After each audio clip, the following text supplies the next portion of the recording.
The usher's voice cut through the June morning like a blade. "You're not on the list." I stood on the stone steps of St. Augustine's, clutching the cream-colored invitation with my name printed in gold script. Behind me, guests in pastel dresses whispered and stared. The usher, a young man with a clipboard and an uncomfortable expression, repeated himself louder. "Ma'am, I need you to step aside." "There must be a mistake," I said, holding up the invitation. My hands didn't shake. Years of practice had taught me that much. He took the clipboard from under his arm and turned it toward me.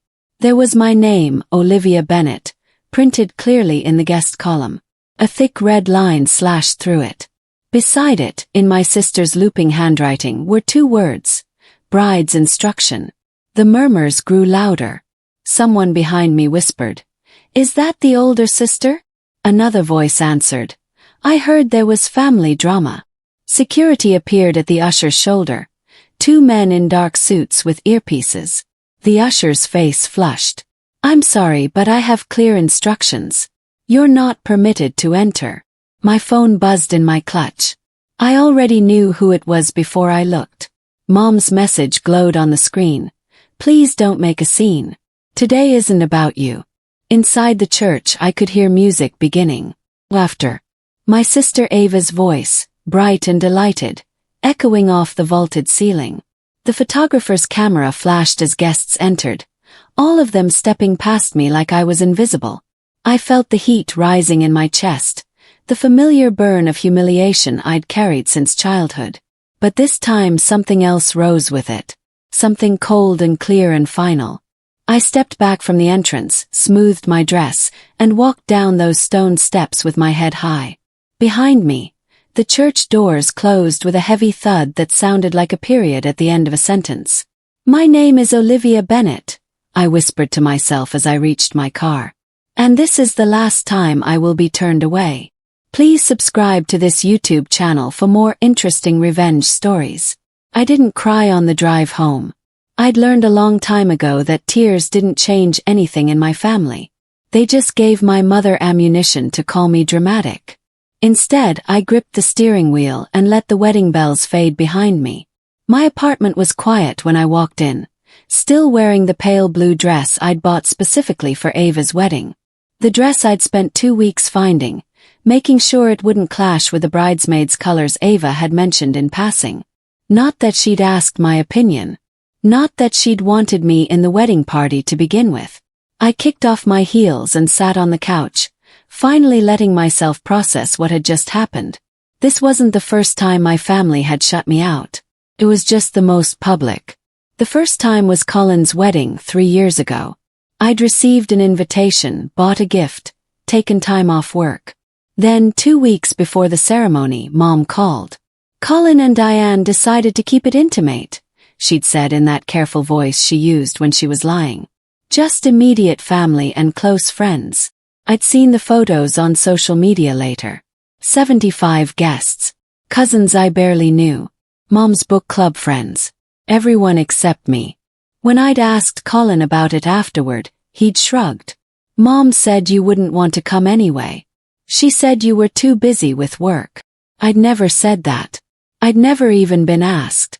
The second exclusion was Ava's engagement party last year. No invitation arrived. When I'd called to ask about it, Ava had sighed like I was being difficult. "It's just a small thing, Liv. Like 20 people. You know how it is." I'd seen the Instagram stories. 40 people minimum. A rented yacht. Professional photographer. Everyone in matching white outfits, laughing and toasting with champagne while the sun set over the bay. My phone buzzed again. This time it was Colin. "Mom said you left. Was there a problem?" I stared at the message for a long moment, then set the phone face down on the coffee table. I didn't have the energy to explain something they already knew. Growing up, our house had 2 kinds of children. There were the golden ones, and then there was me. Ava was the youngest, born when I was 7. From the moment she arrived, she could do no wrong. When she colored on the walls, Mom laughed and took photos. When I'd done the same thing as a toddler, according to family legend, I'd been punished for a week. Colin was the middle child, born when I was 3. He was quieter than Ava but just as favored. He played soccer, got decent grades and had Mom's easy smile. She called him her little diplomat. I was the oldest, the responsible one, the helper, the one who didn't quite fit. After the divorce, when I was 12, the divide became a canyon. Dad moved into a small apartment across town. Mom kept the house, kept the kids, kept the narrative. She told everyone that Dad had abandoned us, though I'd heard enough late-night arguments to know it wasn't that simple. Mom got primary custody. Dad got every other weekend and Wednesday dinners. In the custody agreement, I was technically supposed to split my time equally. But Mom had a way of making me feel guilty for wanting to see Dad at all. "Your father has his new life now," she'd say, voice dripping with manufactured sadness. "But Colin and Ava need you here. You're the oldest. You need to set an example." So I stayed. I helped with homework. I made lunches. I attended every school play and soccer game for my siblings while Mom worked late or went out with friends. I became the third parent in a house where I was treated like the least important child. Family photos told the story clearly. In every picture, Ava and Colin stood in the center, smiling and camera-ready. I was always at the edge, sometimes cut off entirely. Once, when I pointed this out, Mom had laughed. "You always stand funny in photos, honey. It's not my fault you're not photogenic." At Dad's apartment, things were different. He saw me. He listened when I talked. He taught me to cook his famous meatloaf and let me pick the movies on Friday nights. But even that became ammunition. "Your father is trying to buy your affection," Mom would say when I came home happy from Dad's place. "He doesn't have to do the real work of parenting." Dad opened a diner the year I turned 15. It was small, just 12 tables and a counter, but it was his. He'd used his half of the divorce settlement to buy the lease, and he named it Henry's after his own father. I spent every weekend there, learning to wait tables and work the register. Dad taught me how to balance the books, how to handle difficult customers with grace, how to keep calm when the kitchen got backed up during the lunch rush. "The secret to life," he told me one Saturday while we prepped vegetables, "is learning to win without shouting. People who yell lose credibility. People who stay steady, who stick to their principles quietly, those are the ones who change things." I didn't know then how much I'd need that lesson. At home, Mom's house became a stage for her perfect family narrative. She hosted dinner parties where Ava and Colin would be paraded out to charm the guests. I was usually in the kitchen, washing dishes or refilling wine glasses, unless Mom needed me to demonstrate what a helpful oldest daughter looked like. When I was 16, I earned a scholarship to a summer program for aspiring business managers. I was so proud. I showed Mom the acceptance letter, expecting her to be excited. She glanced at it and frowned. "That's the same week as Ava's dance recital. You know she needs you there for support." "But Mom, this is a huge opportunity. It could help me get into a good college." "Olivia." Her voice went cold, the tone that meant the discussion was over. "Your sister needs you. Family comes first. You'll thank me one day for learning your place." I went to the recital. I missed the program. Ava never even noticed I was there. The first real exclusion came when I was 27. Colin was getting married to Diane, a quiet woman who worked in marketing. I'd met her twice, both times briefly, but she seemed nice enough. The invitation arrived in January. The wedding was in June. I immediately marked my calendar, requested the time off work, and started looking for a gift. I even bought the bridesmaid dress that Mom mentioned they'd need help with, thinking maybe this time I'd be included in something. Then, in May, the email came. It was from Colin, but I could hear Mom's voice in every word. Subject: Wedding update. "Hey Liv. So we've had to make some adjustments to the guest list.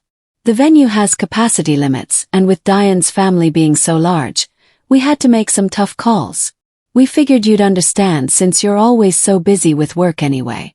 Hope you're doing well. Colin." I stared at that email for an hour. I'd already bought my plane ticket. The hotel was booked. The gift was wrapped and sitting in my closet. I called Colin. It went to voicemail. Called again. Voicemail again. Finally I called Mom. Did you know about this? Know about what, sweetheart? Her voice was innocently confused, which meant she knew exactly what I was talking about. Colin uninvited me to his wedding. Oh, that. Yes, well, the venue situation is really quite complicated. And honestly, Olivia, you always seem so uncomfortable at family events. We thought you'd be relieved not to have to attend. You thought, or Colin thought. Does it matter? The decision has been made. Let's not create drama over this. Colin deserves a stress-free wedding day. The wedding was beautiful according to Instagram. Ava posted dozens of stories. The ceremony, the reception, the dance floor, the cake cutting. In every single photo, the family looked complete and happy. You'd never know there was an oldest daughter missing. 2 years later came Ava's engagement to Marcus, a lawyer she'd met through work. The engagement party was held at a waterfront restaurant in July. I knew about it only because Colin mentioned it casually during a rare phone call. You're coming to Ava's party next month, right? He asked. I didn't know there was a party. Silence. Then, oh, well, I'm sure your invitation just got lost in the mail or something. It hadn't gotten lost. When I called Ava, she sighed deeply like I was being exhausting. Liv, it's just a tiny thing. Like 20 people max, super intimate. You know how it is. I'm your sister. I know, but Mom's handling the guest list and she said the venue has limited space. Plus, you always get weird around Marcus anyway. I've met Marcus once. I wasn't weird. I barely said 10 words. Exactly. It's uncomfortable. Look, we'll do dinner sometime, just us. I promise. We never did dinner. The party happened without me. 43 people attended, based on the tagged photos. Mom's entire book club was there. Cousins I'd played with as a kid. Even some of Colin's friends. Not me though. Never me. 3 weeks after Ava's engagement party, Mom showed up at Henry's diner. It was a Tuesday afternoon, the slow time between lunch and dinner. I was wiping down tables when she walked in, wearing white linen pants and a pale pink blouse. She looked like she'd stepped out of a catalog. Olivia, she said with a smile that didn't reach her eyes. We need to talk. I gestured to a booth. She sat down carefully, like the vinyl might stain her expensive clothes. I sat across from her and waited. I wanted to clear the air, she began. About Ava's party. She's feeling terrible about the whole situation. She didn't seem terrible in her Instagram stories. Mom's smile tightened. There's no need to be petty. The venue situation was genuinely complicated. These things happen. You're being childish by holding a grudge. I'm not holding a grudge. I'm just noticing a pattern. What pattern? Her voice went sharp. Colin's wedding. Ava's engagement party. Every family dinner where you forget to tell me the time. Every group chat I'm mysteriously left out of. Every holiday where I'm told plans changed at the last minute. You're being paranoid. Am I? I pulled out my phone and opened my photos. I'd started keeping screenshots, just small pieces of evidence. A family group chat I wasn't included in. Photos where I'd been cropped out. Calendar invites that went to everyone except me. Mom glanced at the screen and waved her hand dismissively. This is ridiculous. You're creating problems where there aren't any. Maybe the reason you're excluded is because of this exact attitude. You're always playing the victim, Olivia. It's exhausting. She reached into her purse and pulled out her checkbook. With deliberate slowness, she wrote a check for $500 and slid it across the table. This is for therapy, she said.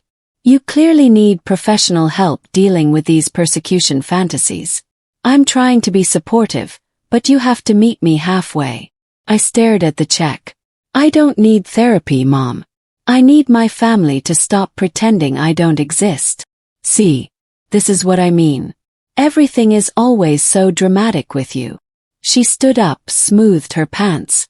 When you're ready to be reasonable, call me. Until then, I think it's best if we have some space. She walked out without ordering anything, leaving the check on the table like it was an answer to a question I hadn't asked. At 30, I'd built a life my family knew nothing about. I was a senior event planner at Grandview Hotels, one of the most prestigious luxury hotel chains in the country. My job was to coordinate weddings, corporate events, and galas for clients who had more money than sense and expectations that could fill libraries. I was good at it. Really good. I could handle bridezillas, demanding executives, and last-minute disasters with the same calm Dad had taught me at the diner. I'd learned to anticipate problems, plan for contingencies, and never let anyone see me panic. My office overlooked downtown Orlando, all glass and steel and carefully curated modern furniture. On my wall hung plaques for events I'd managed. The Governor's Ball, the state's largest charity gala, a celebrity wedding that made national news. My team respected me. My bosses valued me. Clients requested me specifically. In this world, I wasn't the forgotten daughter or the excluded sister. I was Olivia Bennett, the woman who made impossible events run flawlessly. My assistant, Maya, knocked on my door one Friday afternoon in September. She was grinning, holding a small box wrapped in silver paper. "What's this?" I asked. "Congratulations gift," she said. "From the team." I opened it slowly. Inside was a delicate silver bracelet with a small charm shaped like a calendar. I looked up at Maya, confused. "We saw your email to block out dates next spring," she explained. "For your wedding planning. We're so excited for you." My wedding. But I'd gotten engaged 2 months ago and hadn't told anyone at home yet. Hadn't even mentioned I was dating someone seriously. "Thank you," I managed. "That's really thoughtful." After Maya left, I turned the bracelet over in my hands. This was what it felt like to have people care about your life, to celebrate your happiness without conditions or comparisons. I met Lucas Price at a charity auction I was coordinating. He was there representing his architecture firm, bidding on a vintage drafting table. He didn't win the table, but he asked for my number before he left. Our first date was coffee that turned into dinner that turned into walking through downtown until midnight, talking about everything and nothing. He was quiet where I was careful, steady where I was vigilant. He had kind eyes and listened when I spoke, really listened like my words mattered. We'd been dating for 8 months before I told him about my family. Not the whole story, just pieces. The exclusions, the pattern, the way I'd learned to expect nothing so I wouldn't be disappointed. Lucas had grown up in a large, chaotic family where everyone talked over each other, and holidays involved 30 people crammed into a house built for 15. The idea of a family that systematically excluded one of their own was foreign to him. "I don't understand," he'd said. "You're smart, successful, kind. What possible reason could they have?" "I don't think they need a reason anymore. It's just what they do. It's become the family culture." 3 months ago, Lucas proposed at the diner. Dad was there, tears in his eyes, already knowing what was coming. Lucas got down on one knee between the tables at closing time, and asked me to marry him with a ring his grandmother had worn. Said yes. Of course I said yes. Now, sitting across from him at my favorite Thai restaurant, I watched him study the menu and felt something close to peace. This was my life now. This man who saw me clearly, who wanted to build something with me. "Will your family be at the wedding?" he asked, setting down the menu. My fork stopped halfway to my mouth. "They won't want to come. But you'll invite them." "I don't know. Would you want people at your wedding who've spent years making you feel unwanted?" Lucas reached across the table and took my hand. "Then we'll make it our own family. Your dad, my family, the people who actually show up for you." The call came in October, 3 weeks after Ava's actual wedding that I'd been barred from. I was reviewing contracts when my phone lit up with Mom's number. I almost didn't answer, but curiosity won. "Olivia, sweetheart." Her voice was honey-sweet, which immediately set off warning bells. "How are you?" "Fine. You?" "Wonderful. Listen, I wanted to reach out because Ava and Marcus are planning a vow renewal ceremony. You know how the wedding was so rushed and intimate. They want a chance to really celebrate with everyone this time." "Rushed?" The wedding had taken a year to plan. Intimate. There'd been 200 guests, according to the photos. Okay, I said carefully. So we're hoping you'll come. A chance to make amends, you know? Start fresh. Ava specifically mentioned wanting you there. Something hopeful and stupid stirred in my chest. Maybe this was it. Maybe they'd realized how badly they'd treated me. Maybe things could be different. When is it? December. The Saturday before Christmas. I'll send you the details. She hung up before I could respond. For a moment, I let myself imagine it. Walking into a room where my family welcomed me, where Ava hugged me and meant it, where I belonged. Then I remembered every other time I'd let myself hope, and the familiar protective wall went back up. The envelope arrived a week later. Thick, expensive cardstock. A formal invitation to Ava and Marcus's vow renewal ceremony. At the bottom, in small print, attendance subject to prior approval. RSVP required for security clearance. I read that line 3 times, each time feeling my chest tighten. The next day, a follow-up email arrived from Mom. Please note that due to venue restrictions, all attendees must be pre-approved. We'll need your RSVP 2 weeks in advance for clearance purposes. Kindly refrain from attending without confirmation. There it was. The same pattern, just with prettier words. I was being invited with conditions, with hoops to jump through, with the implicit understanding that my presence was a privilege they could revoke at any moment. Dad's birthday was in early November. He turned 65, and I'd planned a small dinner at the diner after closing. Just family he'd requested. Keep it simple. I arrived early to help set up. Dad was in the kitchen making his famous pot roast. The diner smelled like home and comfort and all the years we'd spent building something together. Colin and Ava arrived an hour late, swept in with Mom trailing behind them. They carried a large gift bag and immediately started taking selfies by the window where the light was best. "Happy birthday, Dad," Ava sang, air-kissing his cheek without actually making contact. She was already looking at her phone, checking the photos. We sat down to eat. Mom dominated the conversation, talking about her book club's trip to wine country, about Ava's plans for the vow renewal, about Colin's promotion at work. Every topic circled back to them, always them. Nobody asked about my job. Nobody mentioned my engagement, even though I'd finally posted about it on social media weeks ago. I might as well have been a server for how much attention they paid to me. "To family unity," Mom said, raising her glass near the end of the meal. Everyone clinked glasses. Everyone smiled. Nobody looked at me while they said it. Under the table, Dad reached over and squeezed my hand. When I looked at him, I saw something in his eyes that I'd never seen before. Not pity. Permission. "You don't have to keep taking this," he whispered when the others were distracted by dessert. The inheritance dinner happened 3 weeks later. Mom had invited everyone to her house for what she called an important family discussion. I almost didn't go, but Dad encouraged me to attend. "Just hear what she has to say," he'd suggested. "Then decide." The house hadn't changed much since I'd lived there. Same furniture, same paint colors, same photos on the walls where Ava and Colin smiled from every frame. Mom served salmon and roasted vegetables. Her idea of elegant dining. She was nervous, I could tell. She kept fiddling with her napkin, laughing too loud at Colin's jokes. After dinner, she pulled out a leather folder. "I wanted to discuss the family trust," she announced. Ava and Colin exchanged glances. I felt my stomach drop.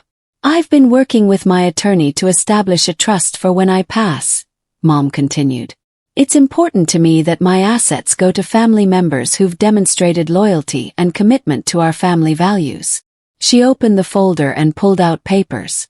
"Colin, Ava, you'll each receive equal shares of the estate, including the house and my investment accounts. I've also designated funds for your children's education." She didn't look at me once while she spoke.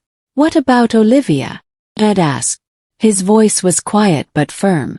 "Well," Mom's smile was tight. "Olivia has made it clear over the years that she prefers to be independent.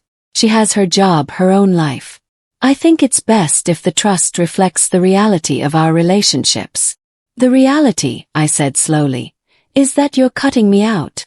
I'm making practical decisions based on loyalty and family involvement. I pulled out my phone and hit record. Can you explain what you mean by loyalty? Mom's face flushed. Put that away. Just answer the question.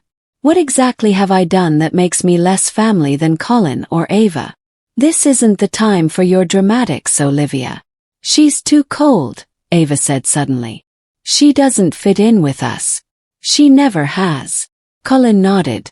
You're always picking fights, making everything difficult. Kept recording.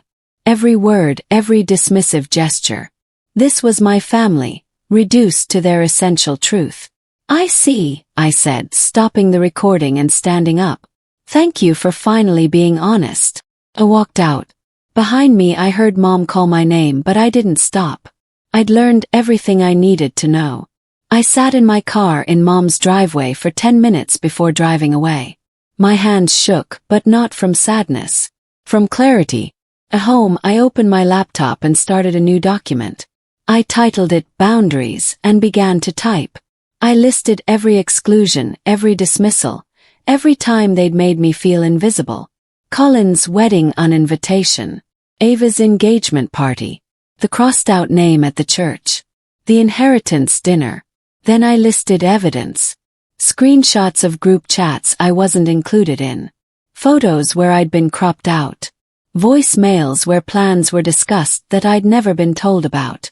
The invitation to Ava's wedding with my name crossed off. Months of documentation, all pointing to the same pattern. This wasn't in my head. This wasn't me being difficult or dramatic. This was systematic exclusion, and I had proof. I opened a new tab and pulled up my wedding planning spreadsheet. Lucas and I had tentatively set a date for next June. Same season as Ava's wedding, almost exactly a year later. I circled the date in red and created a new column. Guest list. My finger hovered over the keyboard for a moment. Then I started typing names. Lucas's family. My colleagues. The friends who'd actually been there over the years. Aunt Louise, Mom's sister, who'd always been kind to me. Then I created a second list. This one I titled simply, Not Invited. Patricia Bennett. Ava Bennett Thomas. Colin Bennett. I stared at those names for a long time. This was it. This was the line I was drawing, the boundary I was finally enforcing after 30 years of being pushed aside. My phone buzzed. Text from Ava. Mom said you stormed out. So dramatic. I looked at the message, then at my laptop screen, then back at the message. For the first time in my life, I didn't feel guilty. Felt powerful. Planning my wedding became a masterclass in intentionality. Every decision was made with care. Every guest list carefully curated. This wasn't about excluding people for sport. This was about surrounding myself with people who'd actually shown up for my life. Aunt Louise cried when I called to invite her. Oh, sweetheart, she said, voice breaking. I've been waiting for this call. Your mother has been impossible about you for years. I'm so proud of you. You knew. Yes. Of course I knew. I've watched her push you out since you were a child. I tried talking to her about it, but Patricia doesn't listen to anyone.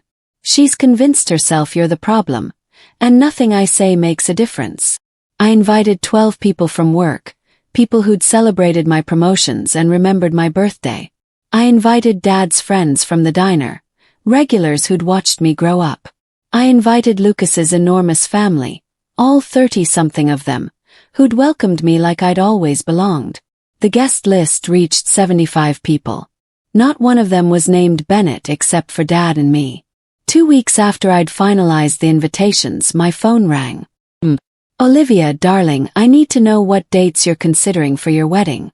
I want to make sure I can adjust my schedule. I almost laughed. She hadn't acknowledged my engagement when I'd posted about it. Hadn't called to congratulate me. Hadn't asked to meet Lucas. But now she wanted to make sure she could attend. The date is set, I said. June 14th. Wonderful. And you'll send invitations soon. Actually, I'm handling the guest list a bit differently this time. What do you mean? Took a breath. Here it was. I'm only inviting people who've shown up for me, Mom. People who've celebrated my life instead of pretending I don't exist. Silence. Then, that's ridiculous. I'm your mother. You're also the person who's excluded me from every family event for the past 5 years. So no, you're not invited. You can't be serious. I'm completely serious. Neither are Colin or Ava. This is beyond petty, Olivia. After everything I've done for you. What have you done for me, Mom? Specifically. More silence. Then she hung up. I drafted formal letters to Mom, Colin, and Ava. Not emails they could ignore or delete. Physical letters sent certified mail requiring signatures. The letter was simple. You are receiving this notification regarding my upcoming wedding to Lucas Price on June 14th. After careful consideration, I have decided that attendance will be limited to those who have demonstrated consistent support and respect for me over the years. Attached you will find documentation of events from which I was excluded, including Colin's wedding, uninvited 2 weeks before ceremony, Ava's engagement party, no invitation sent, Ava's wedding, name crossed off guest list at door, multiple family gatherings where I was not informed, group communications from which I was deliberately excluded. Given this pattern of exclusion, I am extending the same courtesy you have shown me. You are not invited to my wedding. Please do not attempt to attend. This decision is final and non-negotiable. I attached screenshots, photos, even the recording from the inheritance dinner. Everything I'd collected, laid out in careful chronological order. I sent the letters on a Monday. By Wednesday my phone exploded. The family group chat I'd never been added to apparently discussed nothing else. I knew this because Aunt Louise, who was included, sent me screenshots. Colin, this is insane. She's lost her mind. Ava. I can't believe she's bringing up stuff from years ago.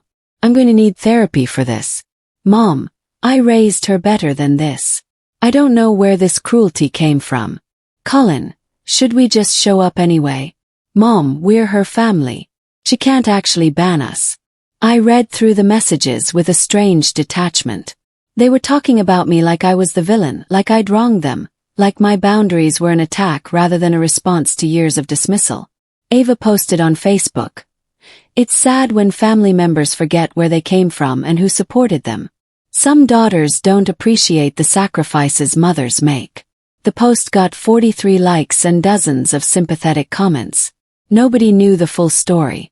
They only knew Ava's version, where she was the victim of her difficult older sister. I didn't respond publicly. I didn't defend myself in comments or share my own version of events. Instead, I simply left the group chat I'd been added to after my letter was sent. One click, and their voices disappeared from my phone. The silence was beautiful. Colin texted directly. You're overreacting. This is such a you thing to do. Making everything about you as usual. I didn't reply. Ava called 6 times in one evening. I let every call go to voicemail. On the 7th call she left a message. Liv, please. This is really hurting my mental health. Mom says you're being vindictive. Can't we just talk about this like adults? You're my sister. I deleted the voicemail without finishing it. Dad came to my apartment that weekend. He was holding the letter I'd sent, though he'd been the only Bennett family member who hadn't needed the documentation. He'd seen it all firsthand. This, he said, setting the letter on my kitchen counter, is the cleanest hit I've ever seen. I looked at him surprised. You're not upset. Upset. Liv, I'm proud of you. I've been waiting 30 years for you to stop accepting their treatment. I just wish I'd been stronger for you when you were younger. You did what you could. The custody arrangement. I should have fought harder. His voice cracked slightly. I should have documented what your mother was doing, how she was using you while pushing you aside. I thought staying quiet was better for everyone. I was wrong. We stood in my kitchen for a long moment. Then Dad pulled me into a hug, the kind he used to give me when I was little and the world felt too big. Will you walk me down the aisle? I asked into his shoulder. It would mean everything. I would be honored, he said. Something I never got to do for Colin or Ava since they didn't want me at their weddings either. When he pulled back, I saw tears in his eyes. You know what's funny? Your mother spent years trying to make you feel small. Instead, she made you strong. You're the only one of my kids who turned out to be genuinely kind. Word spread through extended family quickly. My decision to exclude Mom, Colin, and Ava became the scandal of the season. My phone rang constantly with relatives calling to weigh in. Your mother says you've banned the whole family from your wedding, Aunt Susan said carefully. Not the whole family. Just the people who've spent years excluding me from theirs. But she's your mother. And I'm her daughter. That didn't stop her from cutting me out of everything important. Most of the calls followed the same script.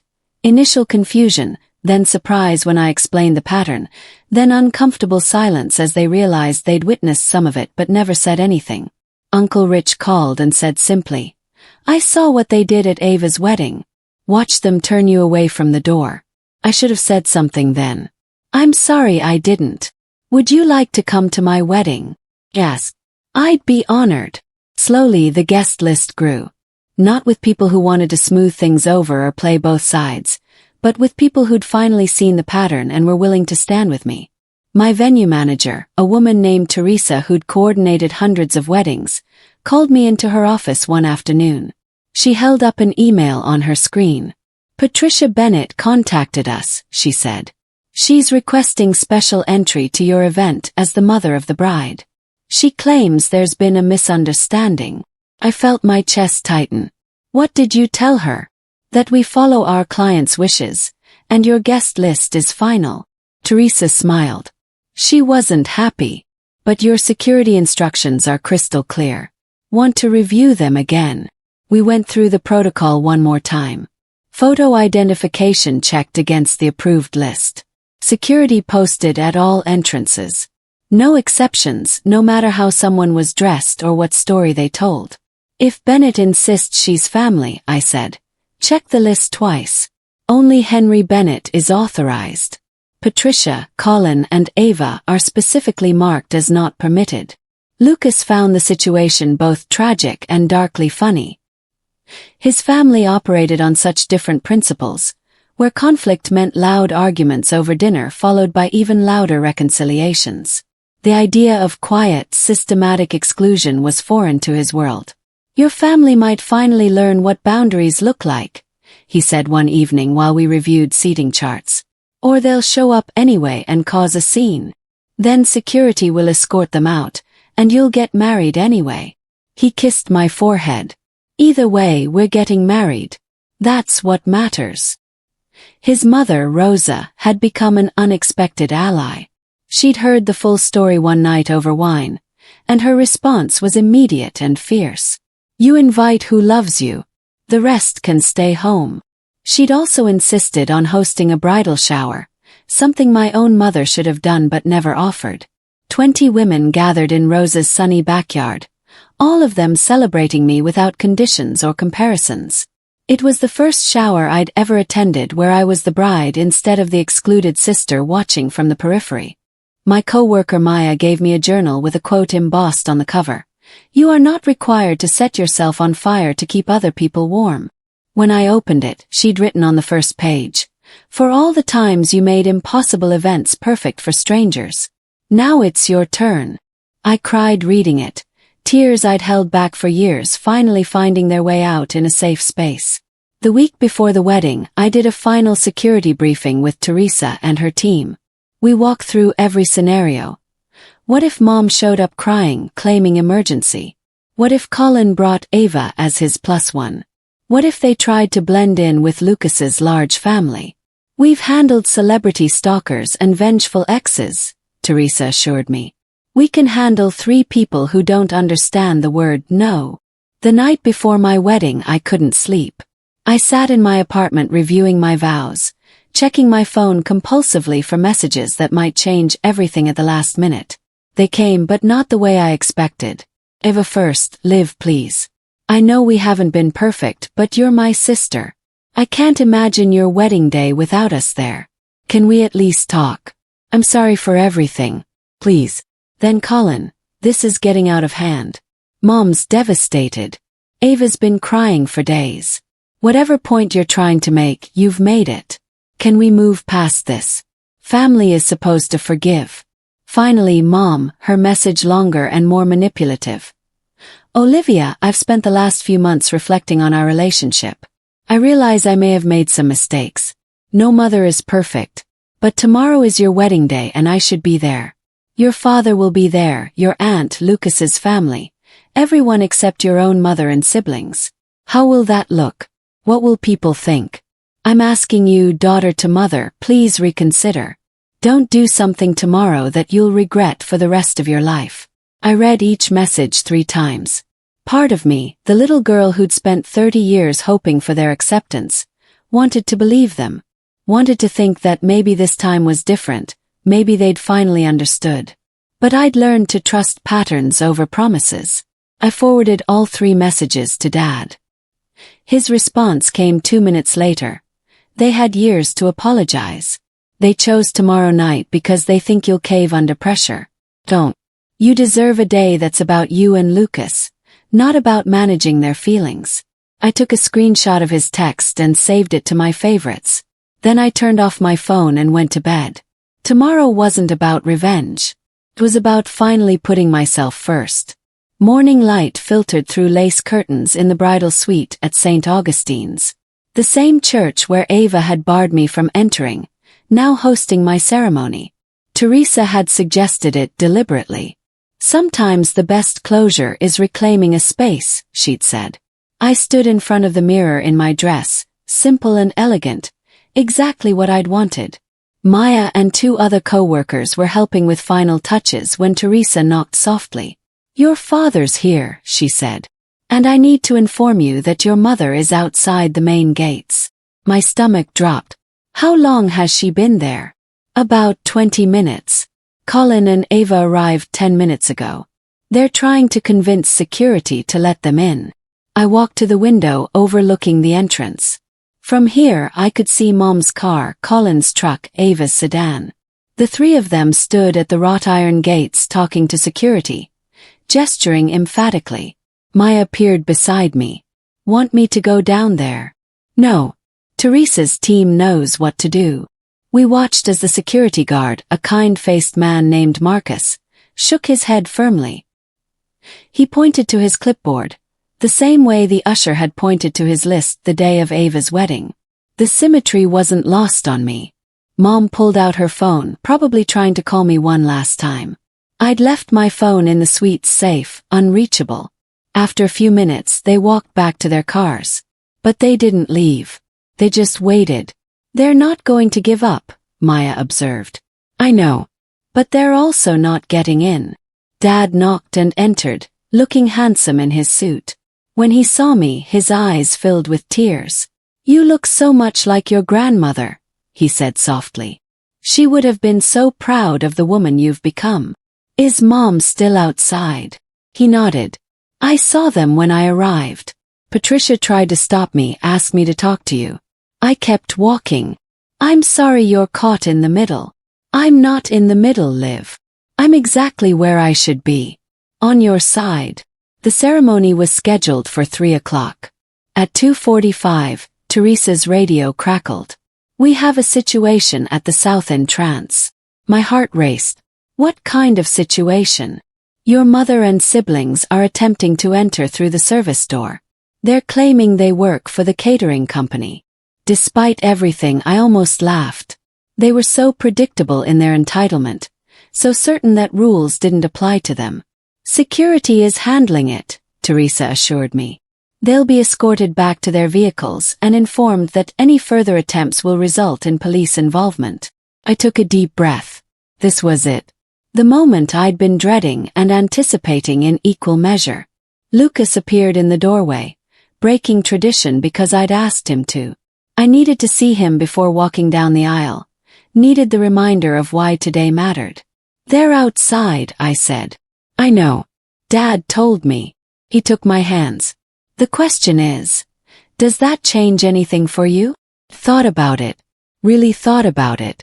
Did their presence outside, their desperate attempts to get in, change what today meant? Did it make me want to relent, to open the doors and let them in for the sake of keeping peace? No, I said finally. It doesn't change anything. Then let's get married. At 3 o'clock the music started. Lucas walked down the aisle with his mother. My bridesmaids followed, Maya and 2 co-workers who'd become genuine friends over the years. Then the doors opened for me, and there was Dad, offering his arm with tears already streaming down his face. Ready, he whispered. I've been ready for 30 years. We walked down the aisle together, past 75 people who'd chosen to celebrate me, who'd shown up without conditions or complications. The church glowed with afternoon light, flowers everywhere, everything perfect because I'd planned it that way. Outside faintly I could hear raised voices. Mom arguing with security one more time, Ava's distinctive sharp tone, Colin's deeper protests. The same sounds I'd heard from the other side of the church doors a year ago. But this time I was inside. I was the one choosing who belonged in my most important moment. The power had shifted so completely that their voices felt like nothing more than background noise, easily ignored. As I reached the altar and Dad placed my hand in Lucas's, the officiant smiled warmly and began. Dearly beloved, we are gathered here today. The voices outside faded completely. In here, surrounded by love that I'd carefully chosen and cultivated, I was finally completely home. The officiant was Father Michael, who'd known Dad since childhood. He'd agreed to perform the ceremony after hearing the full story, and his sermon was about chosen family and the courage it takes to honor yourself. Love, he said, looking out at our assembled guests, is not obligation. It is not something owed or demanded. Love is demonstrated through presence, through consistency, through seeing someone and choosing them day after day. I felt Lucas's hand squeeze mine. Olivia and Lucas have built their relationship on mutual respect and genuine care. Today they formalize that bond, surrounded by people who understand what it means to show up for the ones you love. Through the stained glass windows I caught movement. Security was escorting someone away from the building. I couldn't tell who, but it didn't matter. They were outside my story now. The vows we'd written ourselves felt sacred in a way I'd never expected. Lucas promised to see me, always, even when I tried to hide. I promised to trust that his love wasn't conditional, that I didn't have to earn my place beside him. When Father Michael said, "I now pronounce you husband and wife," the church erupted in applause. 75 people celebrating purely, without undercurrents of comparison or judgment. We walked back down the aisle together, husband and wife, past faces that glowed with genuine happiness. At the church doors, Teresa gave me a subtle nod. The exterior was clear. Security had done their job. The reception was held in the hotel's grand ballroom, the same space where I'd coordinated dozens of events for other people. Now it was mine, every detail exactly as I'd envisioned. String lights overhead, tables set with simple, elegant centerpieces, a menu I'd selected without anyone's input or criticism. During dinner, Dad stood to give a toast. His hands shook slightly as he held up his glass, but his voice was steady. "When Olivia was little," he began, "she used to help me at the diner every weekend. She was maybe 8 years old, standing on a stool to reach the register. One day a customer was rude to her, said some cruel things about a mistake on his order. I was ready to throw him out, but Liv just looked at him calmly and said, 'I'll fix that for you, sir.' No crying, no running away. Just quiet strength." He paused, looking at me with so much love that my throat tightened. That's who my daughter is. Someone who faces cruelty with grace, who builds beauty out of difficult circumstances, who refuses to become bitter even when she has every right to be. "Olivia, you've taught me more about dignity than I ever taught you. Lucas, you're the luckiest man alive." To the bride and groom. The wedding photos went live on social media the next day. I'd hired a photographer who understood the assignment. Capture joy, not drama. Every image showed genuine celebration, people dancing and laughing and toasting without forced smiles or hidden tensions. I posted my favorite photo. Lucas and me cutting the cake, both of us laughing at something his brother had said. The caption was simple: surrounded by love. Within an hour, the post had 200 likes. Comments poured in from colleagues, friends, Lucas's massive family. Aunt Louise wrote, "Most beautiful bride I've ever seen. So happy for you both." By evening, I'd gained 50 new friend requests from people I didn't know. Extended family from Lucas's side, mostly, welcoming me into their fold. But there were 3 noticeable absences. Mom hadn't posted anything. Neither had Ava or Colin. Their social media pages were silent, and I knew they were watching my posts, seeing the evidence of a wedding that happened without them.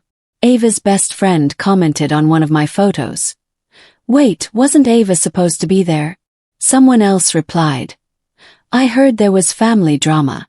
By the next morning, Ava had deleted her Facebook account entirely. Colin unfollowed me on Instagram, then blocked me. Mom changed her privacy settings so I couldn't see any of her posts, though I hadn't been looking anyway. Their silence was louder than any confrontation could have been. They were experiencing for the first time what it felt like to be excluded from something important, to watch from the outside while life happened without them. I didn't gloat. Didn't post anything pointed or petty. I just continued sharing happy moments from my wedding and honeymoon, living my life openly while they retreated into private wounded pride. Maya texted me a screenshot of a mutual acquaintance's post. "Can someone explain the Bennett family drama? I'm so confused." I didn't respond to the public speculation. The people who mattered knew the truth. The rest didn't need to know anything. 3 months after the wedding, I visited Dad at the diner.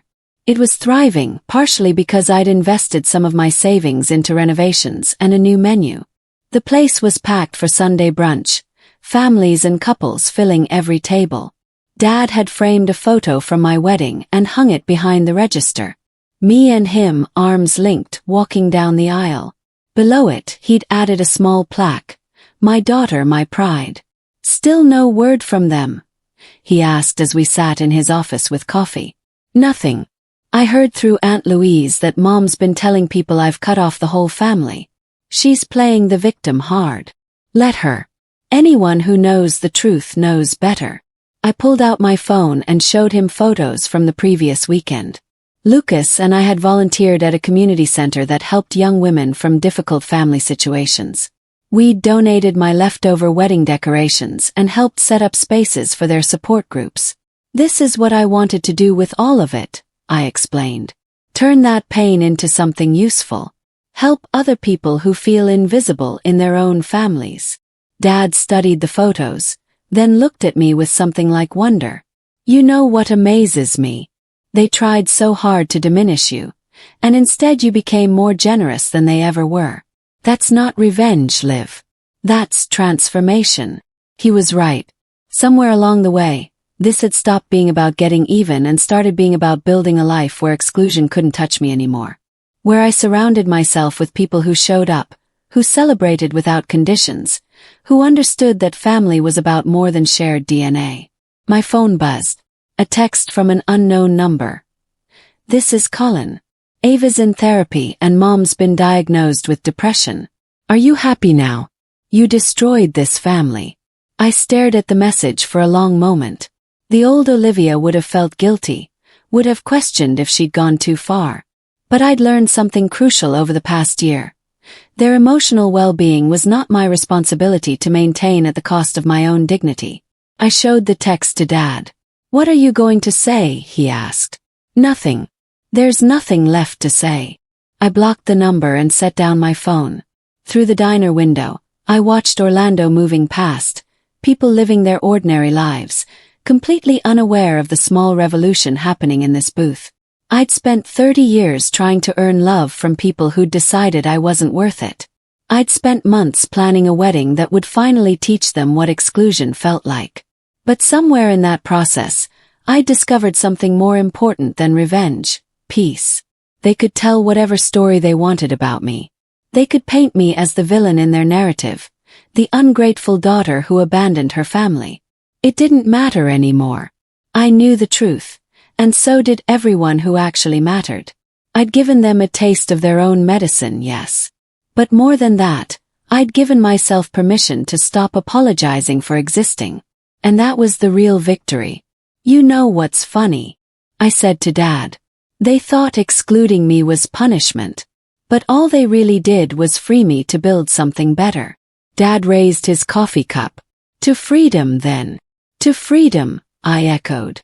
Outside, the sun broke through clouds, flooding the diner with light. Inside, I sat with my father in a space we'd built together, surrounded by the life I'd created from all the times they'd shut me out. Revenge, I'd learned, wasn't about making them hurt the way they'd hurt me. It was about living so fully, so authentically, that their absence became irrelevant. It was about turning closed doors into open windows, about building new rooms in houses they'd never imagined. My name is Olivia Bennett. I am 30 years old. And this is how I stopped waiting to be invited into my own life.